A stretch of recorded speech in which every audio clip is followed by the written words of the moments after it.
भाइयों और बहनों, यदि आपने प्रधानमंत्री आवास योजना के अंतर्गत आवेदन किया हुआ है तो यह जानकारी आपके लिए बेहद अहम साबित होने वाली है, क्योंकि सरकार की ओर से यह स्पष्ट संकेत मिल चुके हैं कि वर्ष 2026 में पीएम आवास योजना की किस्तों का पैसा लाभार्थियों के खातों में भेजने की प्रक्रिया तेज होने वाली है। लेकिन इसी के साथ एक ऐसी छोटी सी और आम लापरवाही सामने आई है जिसकी वजह से हजारों पात्र लोगों का भुगतान रुक सकता है और उन्हें समय पर राशि नहीं मिल पाएगी। इसी कारण इस पूरे विषय को समझना आपके लिए बहुत जरूरी हो जाता है। इस जानकारी में आपको विस्तार से यह समझाया जाएगा कि किस समय अवधि में पैसा खाते में आ सकता है, किन लोगों के नाम नई लाभार्थी सूची में जोड़े गए हैं और वह कौन सी गलती है जो सबसे अधिक मामलों में किस्त रुकने का कारण बन रही है। इसलिए इस जानकारी को पूरा ध्यान देकर अंत तक समझना जरूरी है, ताकि आप खुद यह तय कर सकें कि आपका भुगतान बिना रुकावट आएगा या किसी कारण अटक सकता है। आज आपको वही वास्तविक स्थिति बताई जा रही है जिसे बहुत से लोग सुन तो लेते हैं लेकिन सही मायनों में समझ नहीं पाते, जबकि इस योजना से जुड़ी हर छोटी बड़ी बात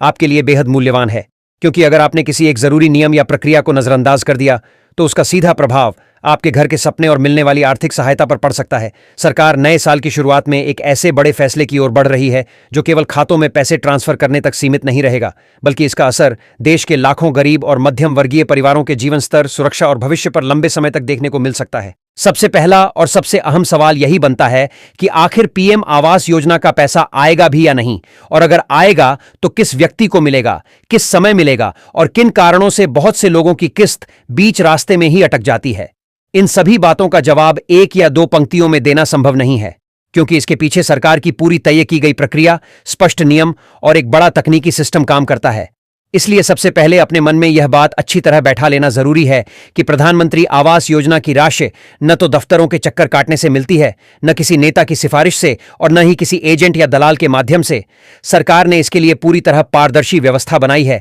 जिसमें पैसा सीधे उसी लाभार्थी के बैंक खाते में भेजा जाता है जिसका नाम सही तरीके से सरकारी सूची में दर्ज होता है। इसी कारण इसे डायरेक्ट बेनिफिट ट्रांसफर कहा जाता है, जहां बीच में किसी भी तरह की कटौती, बहाना या हस्तक्षेप की कोई गुंजाइश नहीं होती। लेकिन यहीं पर बहुत से लोग एक बड़ी गलतफहमी का शिकार हो जाते हैं और यह मान लेते हैं कि जैसे ही सरकार किस्त जारी करेगी उसी दिन सभी लाभार्थियों के खातों में एक साथ पैसा पहुंच जाएगा, जबकि सच्चाई यह है कि भुगतान की प्रक्रिया चरणबद्ध होती है और सभी को पैसा एक ही समय पर नहीं मिलता। जिन लोगों की जानकारी पूरी होती है, जिनके दस्तावेज सही तरीके से सत्यापित होते हैं और जिनका बैंक खाता पूरी तरह सिस्टम से जुड़ा होता है, उन्हीं के खातों में पहले राशि भेजी जाती है। बाकी लोगों का पैसा खत्म नहीं होता, बल्कि तकनीकी कारणों से सिस्टम में ही अटका रह जाता है। और यहीं पर सबसे ज्यादा लोग गलती कर बैठते हैं, क्योंकि अगर सरकार आपकी किस्त जारी भी कर दे लेकिन आपका बैंक खाता सही तरीके से लिंक नहीं है या उसमें कोई छोटी सी तकनीकी कमी है तो पैसा खाते तक नहीं पहुंच पाता। इसी वजह से हर साल हजारों लोगों की किस्त पेंडिंग या अंडर प्रोसेस दिखती रहती है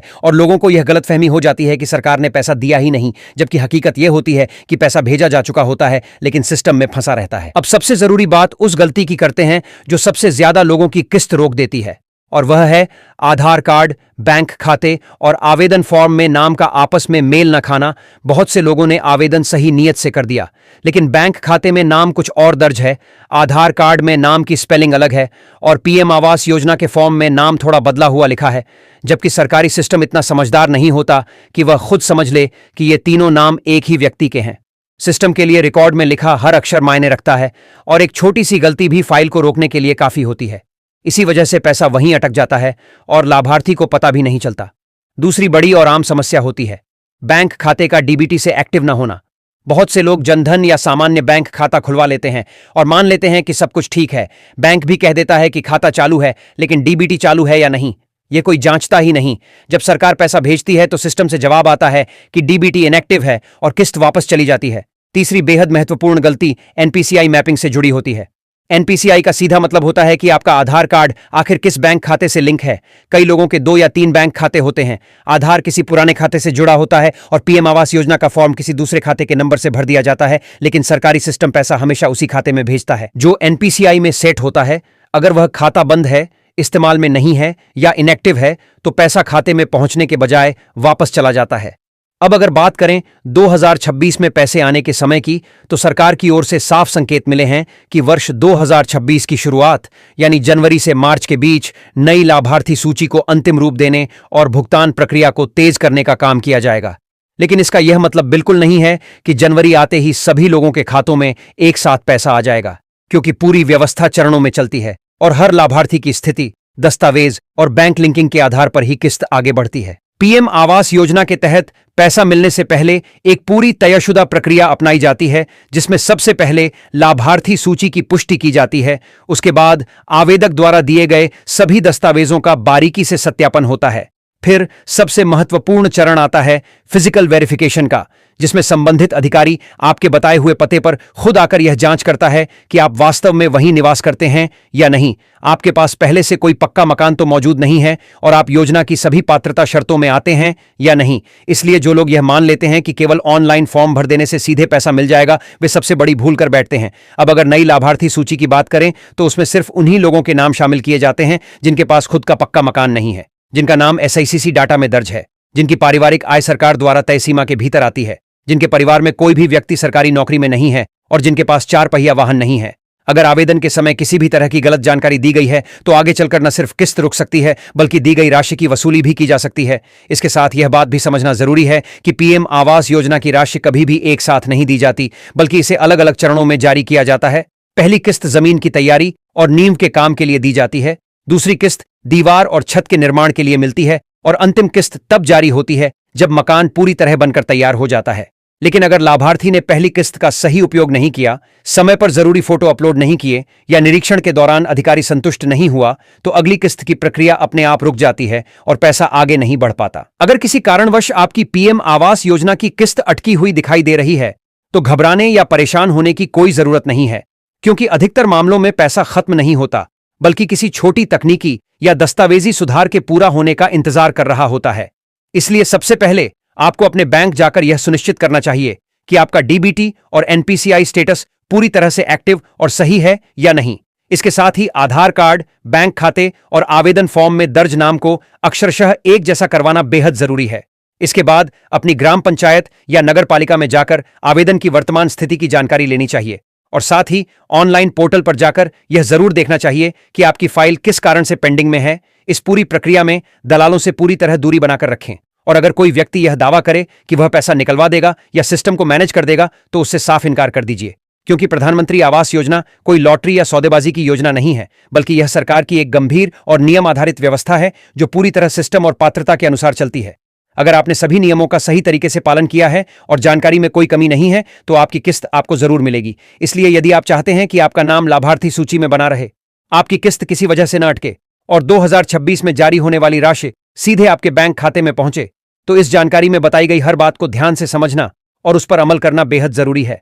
साथ ही एक और अहम बात भी ध्यान में रखें, जिसे अक्सर लोग नजरअंदाज कर देते हैं। बहुत से लाभार्थी यह मान लेते हैं कि एक बार आवेदन हो गया और नाम सूची में आ गया तो अब आगे कुछ करने की जरूरत नहीं है, जबकि सच्चाई यह है कि पीएम आवास योजना में आवेदन के बाद भी लाभार्थी की जिम्मेदारी लगातार बनी रहती है और हर चरण में अपनी स्थिति पर नजर रखना जरूरी होता है। पीएम आवास योजना में लाभार्थी को समय समय पर खुद अपनी स्थिति की जांच करते रहना बेहद जरूरी होता है, क्योंकि यह सिस्टम आपको फोन करके यह नहीं बताता कि आपकी फाइल किस स्तर पर अटकी हुई है। कई बार ऐसा देखा गया है कि ग्राम पंचायत या नगर निकाय स्तर पर आपकी फाइल में कोई छोटी सी आपत्ति दर्ज कर दी जाती है, जैसे जमीन के कागजात पूरी तरह स्पष्ट न होना या परिवार के किसी सदस्य का नाम किसी दूसरी सरकारी सूची में पाया जाना। और अगर इस तरह की आपत्ति को समय रहते दूर नहीं किया गया तो आपकी फाइल ऊपर ऊपर घूमती रहती है, लेकिन किस्त आगे नहीं बढ़ती। इसी बीच एक आम गलतफहमी यह भी होती है कि लोग मान लेते हैं कि अधिकारी जानबूझकर परेशान कर रहा है,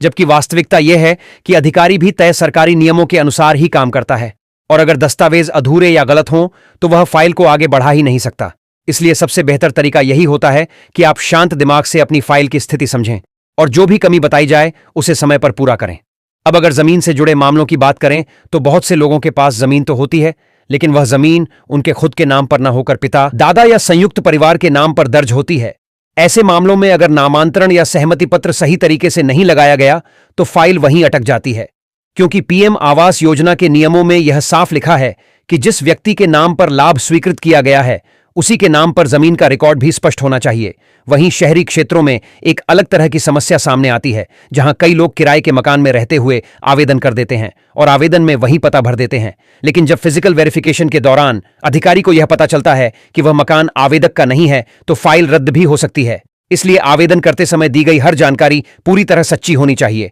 और वह सभी दस्तावेजों से मेल खानी चाहिए। क्योंकि किसी भी स्तर पर पाई गई गड़बड़ी आगे चलकर पूरी प्रक्रिया को रोक सकती है और लाभ मिलने में लंबी देरी का कारण बन सकती है। प्रधानमंत्री आवास योजना में महिला सदस्य का नाम बेहद अहम माना जाता है और कई मामलों में मकान महिला के नाम या पति पत्नी के संयुक्त नाम पर स्वीकृत किया जाता है। इसलिए अगर परिवार की महिला सदस्य का नाम आवेदन फॉर्म, आधार कार्ड या बैंक रिकॉर्ड में सही तरीके से दर्ज नहीं है या आपस में मेल नहीं खाता तो किस्त जारी होने में देरी हो सकती है। इसी कारण पति और पत्नी दोनों के दस्तावेजों का सही, स्पष्ट और अपडेटेड होना बहुत जरूरी होता है। अब अगर फोटो और जियो टैगिंग की बात करें तो वर्तमान व्यवस्था में सरकार मकान निर्माण के हर चरण पर फोटो अनिवार्य रूप से मांगती है, जिसमें नींव डालते समय, दीवार उठाते समय, छत डालते समय और मकान पूरी तरह बन जाने के बाद की तस्वीरें शामिल होती हैं। अगर ये फोटो तय समय पर अपलोड नहीं की गई या जियो टैगिंग सही तरीके से नहीं हुई तो अगली किस्त को रोका जा सकता है। कई लाभार्थी ये सोच लेते हैं कि फोटो बाद में भी डाल देंगे, लेकिन सरकारी सिस्टम में समय का बहुत अधिक महत्व होता है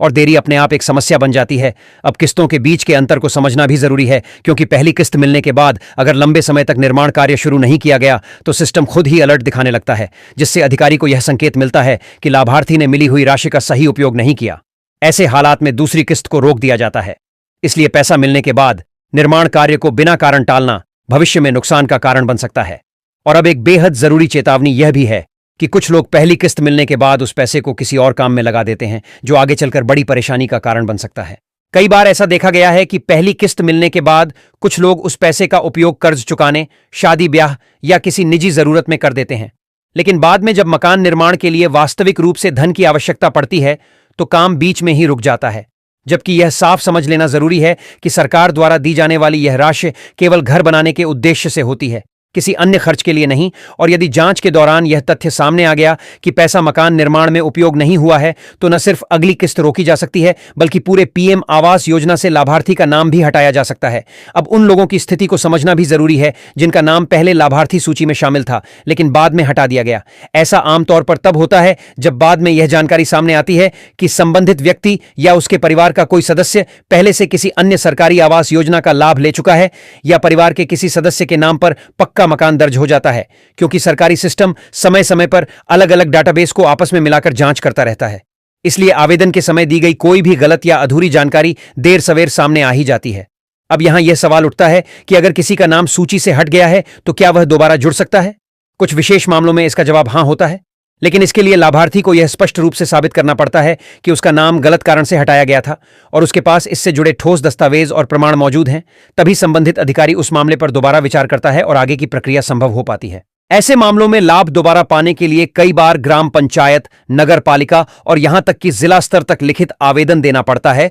यह प्रक्रिया आसान नहीं होती और समय भी लेती है, लेकिन अगर लाभार्थी सच में पात्र है और हटाने का कारण गलत साबित हो जाए तो दोबारा नाम जुड़ने की संभावना बन सकती है। अब एक और बेहद जरूरी पहलू मोबाइल नंबर से जुड़ा हुआ है, जिसे बहुत से लोग हल्के में ले लेते हैं। कई लोग अपना मोबाइल नंबर बदल लेते हैं लेकिन पीएम आवास योजना के रिकॉर्ड में उसे अपडेट नहीं करवाते, जबकि योजना से जुड़ी कई अहम सूचनाएं, स्थिति अपडेट और कभी-कभी आपत्ति से जुड़ी जानकारी उसी नंबर पर भेजी जाती है। अगर वह नंबर बंद हो चुका है या किसी और व्यक्ति के पास चला गया है तो आपको यह पता ही नहीं चल पाता कि आपकी फाइल किस स्थिति में है या किस कारण अटकी हुई है। अब यह भी समझना जरूरी है कि सरकार आने वाले समय में सिस्टम को और ज्यादा सख्त और पारदर्शी बनाने की दिशा में काम कर रही है और 2026 तक पूरा डाटा पूरी तरह डिजिटल और ऑटोमेटेड करने की तैयारी चल रही है। ऐसे में छोटी सी लापरवाही भी बड़ी रुकावट बन सकती है। इसलिए अगर आप चाहते हैं कि प्रधानमंत्री आवास योजना से जुड़ी हर सही, सटीक और अपडेटेड जानकारी आपको समय पर मिलती रहे और आप किसी भी जरूरी बदलाव से अनजान न रहें, तो ऐसी जानकारी देने वाले स्रोतों से जुड़े रहना बेहद जरूरी है, ताकि जिन लोगों को इस योजना का बेसब्री से इंतजार है वे सही समय पर सही कदम उठा सकें और उनका पक्का घर बनाने का सपना अधूरा न रह जाए।